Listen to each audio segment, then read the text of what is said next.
Hi, my name's Connor Brown. Today we're going to be going over public university endowment account reform.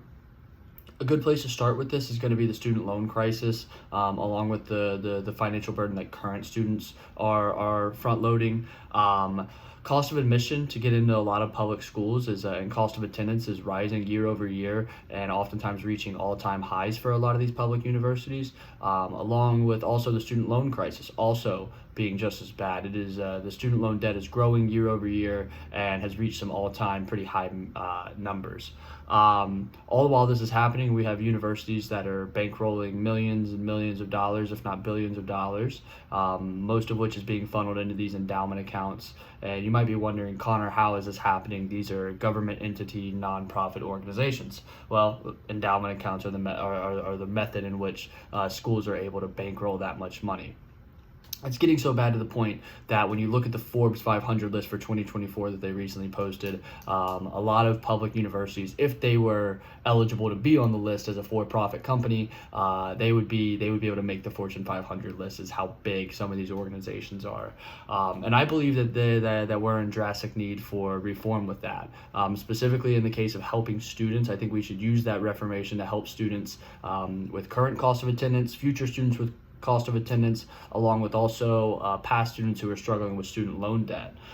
Today we're going to be going over what are endowments, why are they important. We're going to be going over what is the problem with how endowments are currently operated, and we're going to be looking at how can we fix those problems. But not only how can we fix the problems in point number two, but how can we fix them in a way that will actually help alleviate some of these student financial burdens. So to start, what is an endowment? Well, Albert Fung, he wrote an article that's called "How Do University Endowments Work?" It was published in 2024, and he goes into depth about how these universities endowments are accounts that essentially nonprofit organizations like universities can put money in there for a rainy day fund or for future investment. Basically, ETSU, for example, probably has tens, if not close to 100 endowment accounts that are all chopped up to small individual things: athletics, scholarships, operations, all these different things, and that is a way in which a nonprofit organization can store money if they need it. Now, that's not inherently a bad thing. I'm, for one, very happy that ETSU has an endowment account, because it's nice to know that if they have a bad financial year, that they can still keep the lights on in the library for us.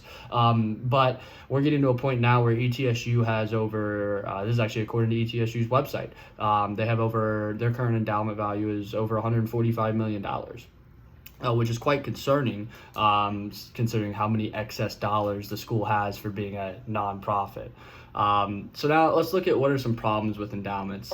In 2024, Todd Ellie, he wrote an article called "Divesting University Endowments," and he kind of went into the main point that I want to get into, which is how these endowments are handled.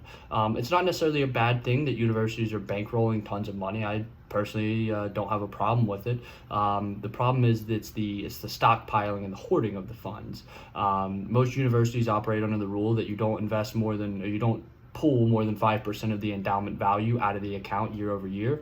That way the account can grow year over year. These people, a lot of large universities will hire hedge fund managers to come in there and operate their endowment accounts in order to maximize growth and profits. And if you're only pulling out 5% per year, most likely with a hedge fund manager, that means that you're getting such a percentage of growth back that not only are you recovering your 5%, you're also growing the account past that. And that's where I start to have major problems with it. And really the root of this is that I don't understand the stockpiling of money. I don't know why it's allowed. I think that it's ridiculous. Like I said, I'm glad ETSU has money in the bank. I'm happy that I'm glad that they can keep the lights on for a bad financial year.